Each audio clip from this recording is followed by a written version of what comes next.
और आज हमारे साथ में जो शख्सियत है वो किसी पहचान के मोहताज तो नहीं है, लेकिन बहुत सारी नई बनी पहचानों को उन्होंने ऐसे हाशिए पर लाकर खड़ा कर दिया है कि ना कि देश बल्कि अंतर्राष्ट्रीय कोर्ट तक मामला पहुंच गया है। मामला है यूपीएससी जिहाद का। हमारे साथ में है सुदर्शन न्यूज की पहचान सुरेश चौहान के जी। सुरेश जी, पहले तो आपका बहुत बहुत स्वागत है सत्य सनातन पर। और नमस्कार सबको, नमस्कार। और शायद बहुत ही कम लोग जानते होंगे कि मैं और सुरेश जी हम एक दूसरे को 2013 से जानते हैं, जब मैं स्टूडेंट था।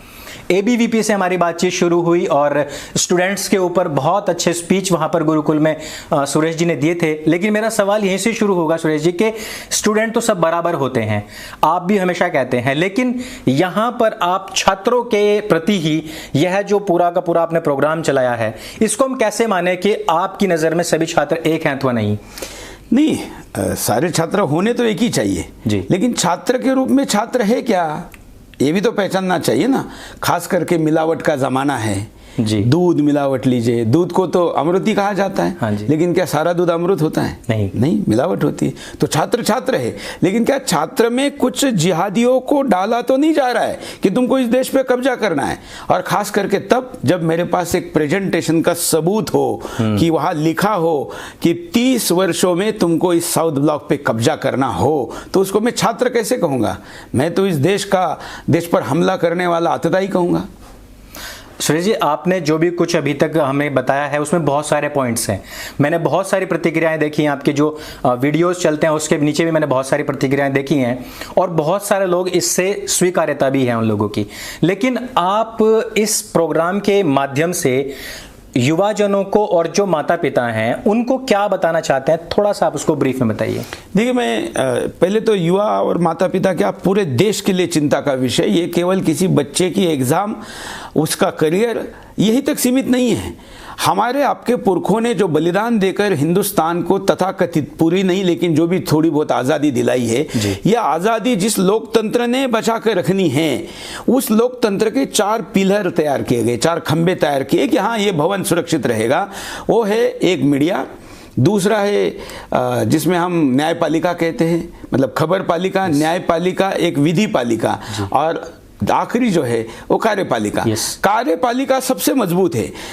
प्रधानमंत्री इस देश में जो सबसे ज्यादा समय रहे, नेहरू, उनसे भी ज्यादा समय काम करता है एक आईएएस ऑफिसर या जो ब्यूरोक्रेट से।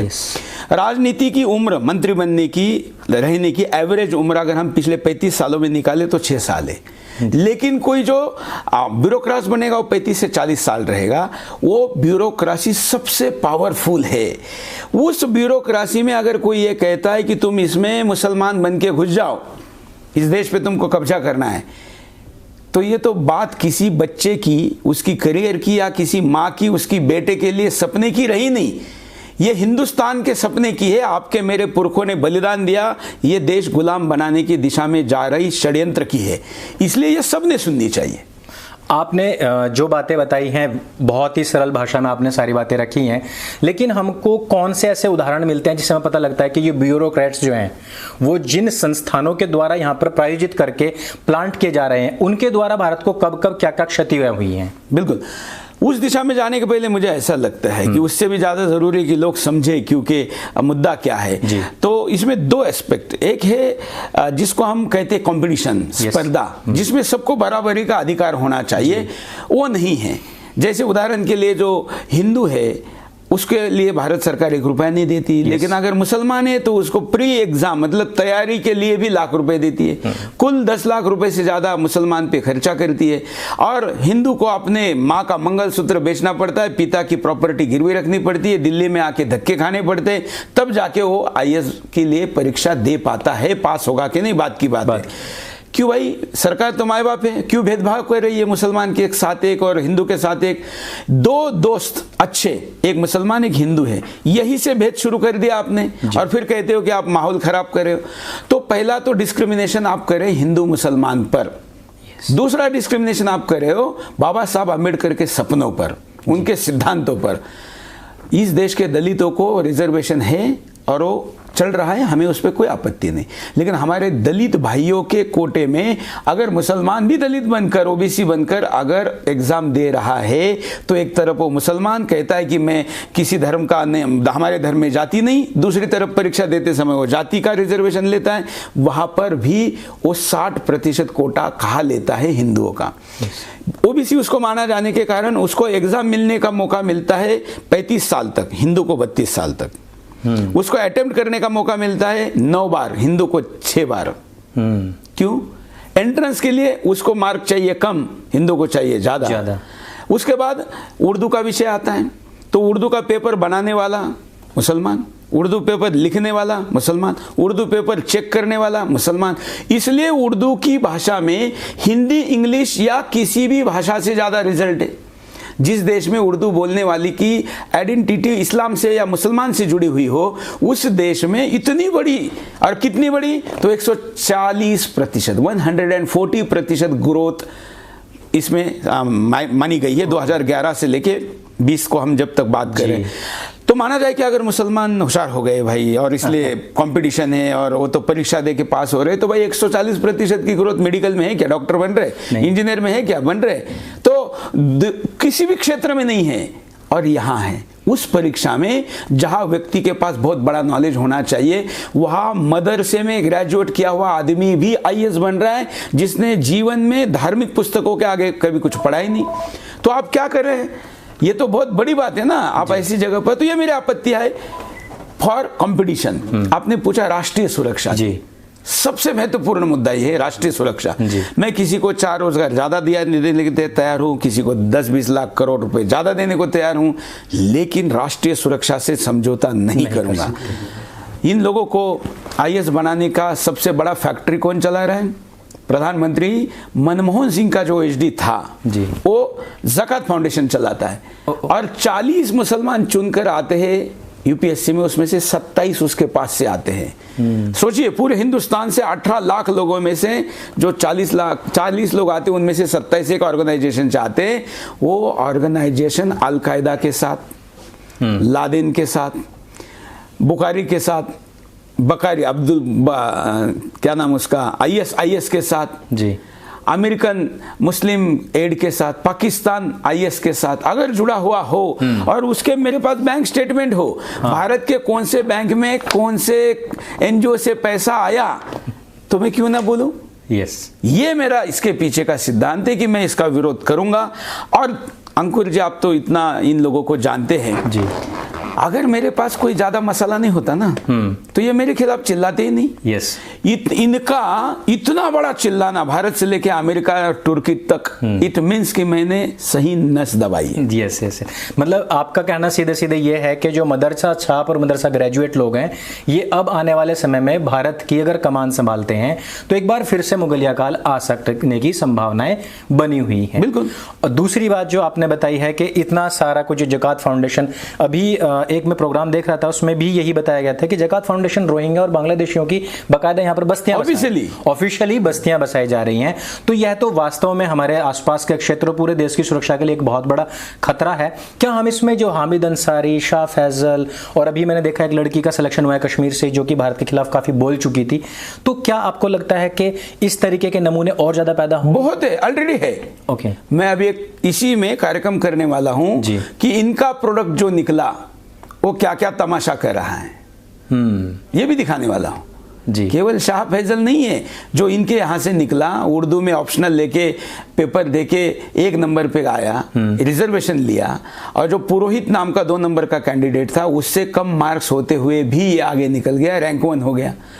ये आदमी पाकिस्तान के प्रधानमंत्री को नोबेल पुरस्कार मांगता है, मोदी को नहीं मांगता है जी। ये कश्मीर के अलगाववादियों का साथ देता है, भारत के विरुद्ध बात करता है। ये इनके प्रोडक्ट है, और होगे भी क्यों नहीं, क्योंकि इन्होंने, मनमोहन सिंह ने जो 5 केंद्र दिए, कोचिंग सेंटर दिए, उनमें से 4 केंद्र मुस्लिम यूनिवर्सिटी में, 5वां केंद्र मुस्लिम बहुल क्षेत्र में है, और उसमें एक केंद्र है एएमयू, अलीगढ़ मुस्लिम यूनिवर्सिटी, जिसके दीवार पर जिना का चित्र टंगा हुआ है। तो जहां जिना का फोटो लगा है, उसके आगे बैठकर आईएएस की तैयारी करने वाला आदमी हिंदुस्तान के विभाजन की बात नहीं करेगा तो क्या करेगा? बिल्कुल करेगा।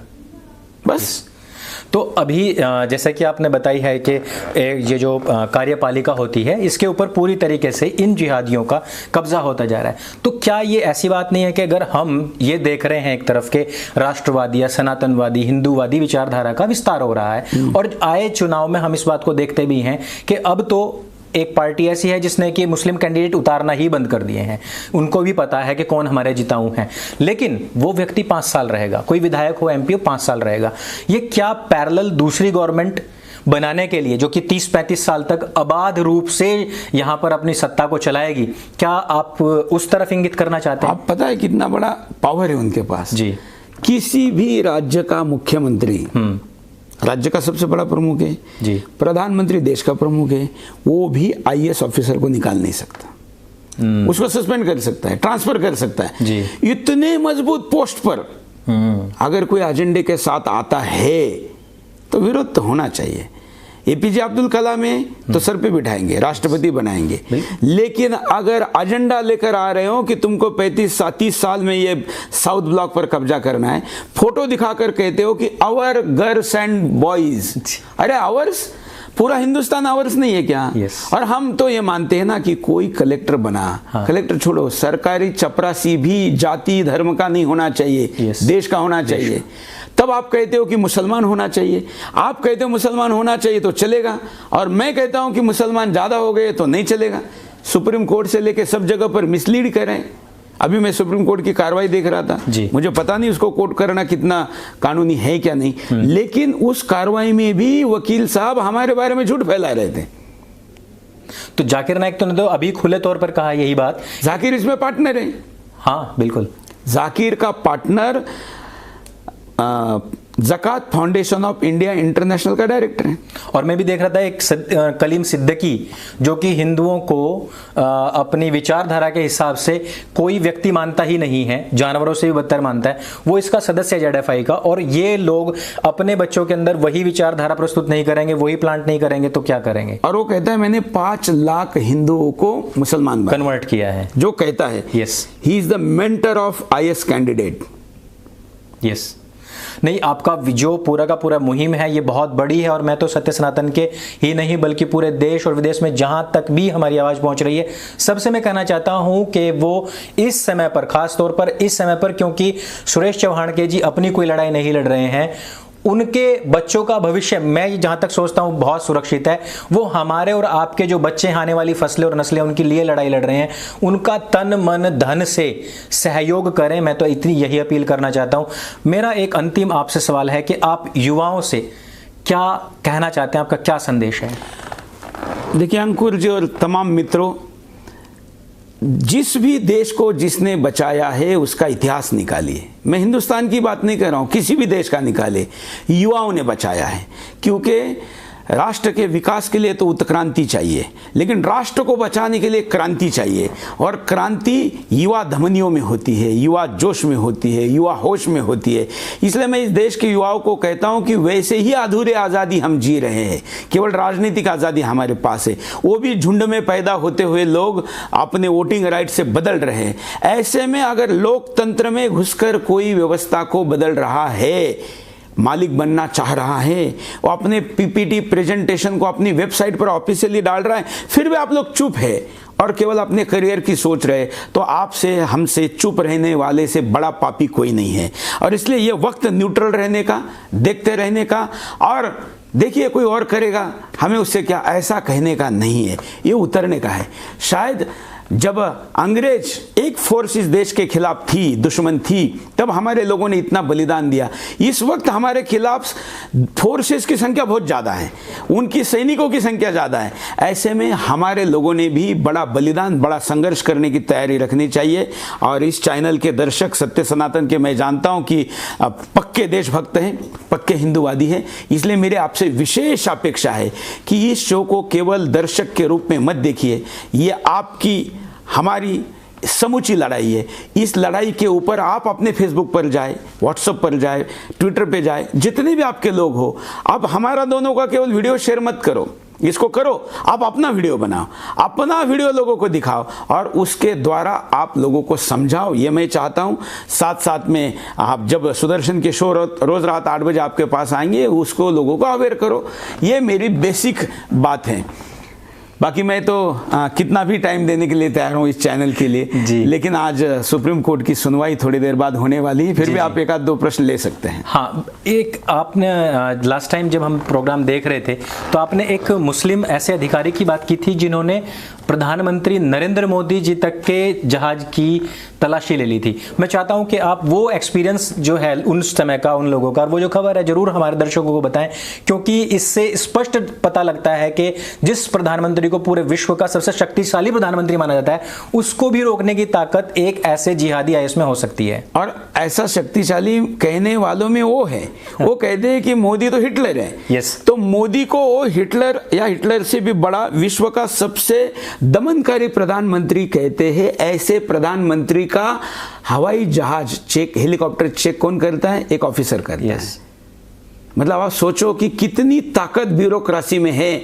न्यूक्लियर बटन तो प्रधानमंत्री के पास नहीं होता ना दबाने को, जाके थोड़ी दबाते हैं जी, वो तो आदेश देते हैं। लेकिन जो बटन दबाने के लिए उनको फीडबैक देना और उनके ऑर्डर को एग्जीक्यूट करने का काम तो ब्यूरोक्रेसी का है। तो ये ब्यूरोक्रेसी इतनी खतरनाक शक्तिशाली है, ये बनाई किसने? मैं सारे ब्यूरोक्राट्स पर मेरा आक्षेप नहीं है, लेकिन ब्यूरोक्रेसी तो अंग्रेज बना के गए ना। यस, बिल्कुल। तो वो किस लिए बनाई थी?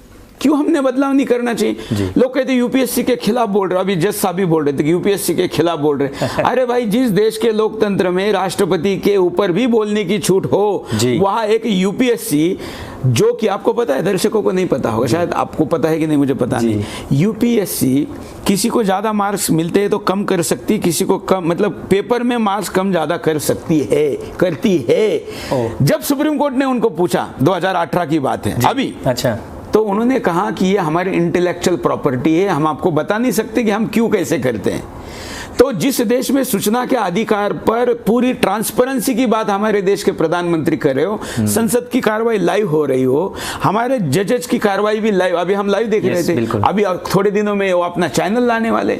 इतनी ट्रांसपेरेंसी जिस देश में हो, वहां पर आप परीक्षा में किसके मार्क घटा रहे हो, किसके बढ़ा रहे हो, ये इंटेलेक्चुअल प्रॉपर्टी के नाम पर अगर आप छुपा रहे हो तो something is going wrong। Yes। बस। और वो कि देश की सुरक्षा के साथ में बहुत बड़ा समझौता हो सकता है। और सुरेश जी ने पहले ही कह दिया कि चाहे हम कुछ भी हो जाए, लेकिन देश की सुरक्षा के साथ में कोई भी समझौता नहीं बर्दाश्त करेंगे। बिल्कुल। आपने आवाज उठाई है, लोगों तक ये बात पहुंचाई है। एक पॉइंट यहां पर बच जाता है कि यह सरकार आए हुए 6 साल हो गए हैं। आपने कहा कि मनमोहन सिंह जी ने कहा था कि इस देश की सारी संपत्ति के ऊपर पहला अधिकार तो अल्पसंख्यकों का है। तो यह 6 साल से कंटिन्यू करने में मोदी सरकार है या मोदी सरकार के मंत्री लोग हैं? देखिए, इसमें बहुत बड़ा, इतना आसान गेम नहीं है जी, ये बहुत बड़ी शक्तियां है। अब भारत के मुसलमान को 40 करोड़ में काउंट करके मत चलिए। यस। वो पैन इस्लामिज्म का हिस्सा है, उम्मा है, पूरा विश्व है। यस। ये जो आइडिया है, ये मनमोहन सिंह की है। Idea of India Modi ji की क्या है? सबका साथ सबका विकास, एक समान। जो प्रतिभाशाली आगे जाएगा कोई प्रॉब्लम नहीं, हमें भी तत्वतः कोई प्रॉब्लम नहीं है। लेकिन यहाँ क्या हो रहा है, मुसलमान को 13 मार्क्स एवरेज ज्यादा दिए जा रहे हैं। ये मनमोहन सिंह ने शुरू किया था, इस सरकार में कंटिन्यू चल रहा है। हमारा कहना है कि ये सरकार की नीति जो है ये गलत है और इसको मोदी सरकार ने बदलना चाहिए। तो सरकार से मांगे, गलत हो रहा है तो भाई, अगर मोदी सरकार भी गलत कोई परंपरा चला रही तो उसका विरोध करना चाहिए, यही हमारा भूमिका है। जी। आपने अभी तक जितने भी मुद्दे उठाए हैं बहुत प्रखरता के साथ में, साहस के साथ में उठाए हैं। और अभी सुरक्षा का मुद्दा भी हो गया था, पूरा देश उसके लिए काफ़ी चिंतित है आपके लिए, और बहुत सारी शुभकामनाएं भी भेजते हैं। वो सारी की सारी शुभकामनाएं मैं आपके सुपुर्द करता हूं, क्योंकि सत्य सनातन के जितने भी दर्शक हैं वो सुदर्शन के भी दर्शक हैं और वो आपसे बहुत प्रेम करते हैं। और आपके लिए बहुत बहुत शुभकामनाएं। और इस कार्य में आप पूरे देश के लिए जो कार्य फिलहाल कर रहे हैं और आने वाली नस्लों और फसलों के लिए बहुत बहुत अनुकरणीय भी है, और बहुत बहुत बधाई के आप पात्र हैं। मैं दर्शकों को बताना चाहूंगा कि अंकुर ने भी आर्थिक सहयोग सुदर्शन को भेजा है। मतलब ये इसलिए बताना चाहता हूं कि जिस वक्त दुनिया भर के जिहादी सुदर्शन के विज्ञापन देने वालों को फोन करके ट्विटर पे ऑफिशियली ट्वीट करके कह रहे हैं कि सुदर्शन की ऐड बंद नहीं करोगे, सुदर्शन पे ऐड चलाओगे तो तुम्हारा प्रोडक्ट हम बायकॉट करेंगे। अमूल के लिए तो अमेरिका में भी लोगों ने कहा, उनके रिटेल और डिस्ट्रीब्यूटर के पास जी हमारी कई ऐड हटी। ऐसे में मैं ये नहीं कह रहा हूँ कि आप लोग मुझे डोनेशन भेजो। अगर आपको लगता है कि ये आंदोलन सही दिशा में है, हम ये लड़ाई मेरी व्यक्तिगत नहीं है, तो सुदर्शन की लड़ाई को मजबूत करने के लिए जो आप कर सकते हैं, अगर आप मेरे आगे चलने को तैयार है तो मैं आपके पीछे खड़ा हूं। आप अगर मेरे साथ चलने को तैयार है तो मैं आपको साथ लेके चलूंगा। अगर आप मेरे पीछे खड़े रहने के लिए तैयार है तो मैं आपके आगे चलने के लिए तैयार हूं। आप अगर महाराणा प्रताप नहीं बन सकते तो आप भामाशाह बनिए, यही हमारा आह्वान है।